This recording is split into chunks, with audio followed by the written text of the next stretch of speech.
സ്വയം പര്യാപ്തതയിലൂടെ ജീവിതം കെട്ടിപ്പടുക്കാനുള്ള ആഗ്രഹമാണ് ബയോഗ്യാസ് പ്ലാന്റിന്റെ നിർമ്മാണ യൂണിറ്റ് സ്ഥാപിക്കുന്നതിന് പ്രചോദനമായത്. കൊളത്തറ സ്വദേശികളായ സുഹൃത്തുക്കൾ മുഹമ്മദ് റിയാസും അഷ്റഫ് ഷാഫിയും അർഷാദും ചേർന്നാണ് സംരംഭം തുടങ്ങിയത്. ഫൈബർ ഗ്ലാസ് ഉപയോഗിച്ചാണ് ബയോഗ്യാസ് പ്ലാന്റ് നിർമ്മിക്കുന്നത്. കൊണ്ടു നടക്കാവുന്ന ഗ്യാസ് പ്ലാന്റ് ആയതിനാൽ ഏറെ ആവശ്യക്കാരുണ്ടെന്ന് ഇവർ പറയുന്നു.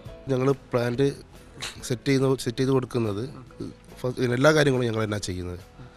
കാരണം ഒരു വീട്ടിൽ കൊണ്ടുപോയി പ്ലാന്റ് സെറ്റ് ചെയ്ത് അതിൽ സ്ലറി ഇൻസ്റ്റാൾ ചെയ്ത് കംപ്ലീറ്റ് കാര്യങ്ങൾ സ്റ്റൗ 15 മീറ്റർ റോസ് എല്ലാം ഇൻസ്റ്റാൾ ചെയ്ത് കൊടുക്കുന്നുണ്ട്, കത്തിച്ച് കൊടുക്കുന്നുണ്ട്. കസ്റ്റമർക്ക് യാതൊരു റിസ്ക്കും ഇല്ല. എല്ലാ കാര്യങ്ങളും ഞങ്ങൾ തന്നെ ചെയ്യുന്നത്. 1 ഇയർ ഫ്രീ സർവീസ്. അന്യസംസ്ഥാന തൊഴിലാളികളടക്കം 10 ജീവനക്കാർ. 10 പേരല്ല, പ്ലാന്റ് നിർമ്മിക്കുന്നത് 13 പേർ ചേർന്നാണെന്ന് ഈ 3 പേരും പറയും. മത്സ്യം കഴുകിയ വെള്ളം ഉൾപ്പെടെയുള്ള മാലിന്യങ്ങൾ പ്ലാന്റിലിടാം. 1.5 കിലോ മാലിന്യമിടാവുന്ന പ്ലാന്റിന് 10,500 രൂപയാണ് വില.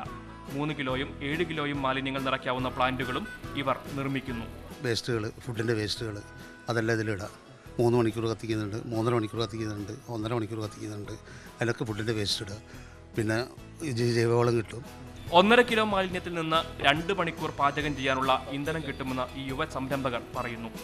പാചകവാതക വില വർധനവും ഇന്ധനക്ഷാമവും നേരിടാൻ സ്വയം പര്യാപ്തമാവുകയല്ലാതെ മറ്റൊരു പോംവഴിയില്ലെന്ന് ഇവർ അടിവരയിടുന്നു.